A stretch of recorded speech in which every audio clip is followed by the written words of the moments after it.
വളരെ മാരകമായി ജനങ്ങളെ ബാധിക്കുന്ന വനഭേദഗതി നിയമം പിൻവലിക്കാൻ കഴിഞ്ഞതാണ് മലയോര സമരയാത്രയുടെ ഏറ്റവും വലിയ നേട്ടമെന്ന് കേരള കോൺഗ്രസ് നേതാവ് PJ ജോസഫ് കോതമംഗലത്ത് പറഞ്ഞു.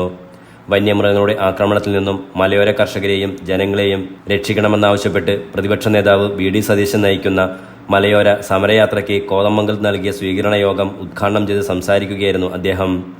കോതമംഗലത്ത് വൈകിട്ടോടെ എത്തിച്ചേർന്ന ജാഥയെ മുനിസിപ്പൽ ജംഗ്ഷനിൽ നിന്നും സ്വീകരിച്ച് ആയിരക്കണക്കിന് പ്രവർത്തകരുടെയും വാദ്യമേളങ്ങളുടെയും കലാരൂപങ്ങളുടെയും അകമ്പടിയോടെ ജവഹർ തിയേറ്ററിന് സമീപമുള്ള സമ്മേളന നഗരിയിലേക്ക് ആനയിച്ചു. കൊടുങ്കാറ്റ് പോലെ കേരളത്തിൽ UDF തിരിച്ചു വരുമ്പോൾ മലയോര ജനതയുടെ സങ്കടങ്ങൾ പരിഹരിക്കാനാണ് മുൻഗണന നൽകുന്നതെന്ന് സ്വീകരണത്തിന് മറുപടി പറഞ്ഞുകൊണ്ട് VD സതീശൻ പറഞ്ഞു. നിങ്ങൾ ഒറ്റയ്ക്കല്ല, ഞങ്ങൾ ഐക്യ ജനാധിപത്യ മുന്നണി നിങ്ങളോടൊപ്പമുണ്ട് എന്ന് പറയാൻ വേണ്ടി ഈ സർക്കാർ അത് ചെയ്തില്ലെങ്കിൽ നിങ്ങൾ പേടിക്കണ്ട. ഇത് താഴെ പോവാറായി, സമയം അവസാന സമയമായി.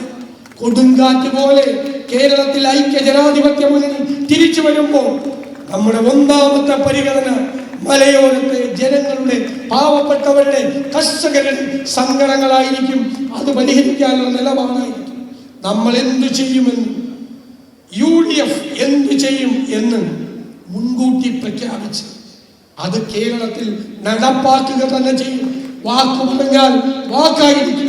ആ വാക്ക് തരാൻ വേണ്ടി കൂടിയാണ് ഞങ്ങൾ ഇവിടെ എത്തിയത്.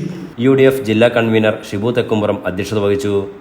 മുൻ KPCC president K Muraleedharan, MM Hassan തുടങ്ങിയവർ സംസാരിച്ചു. Enlight news, Kothamangalam.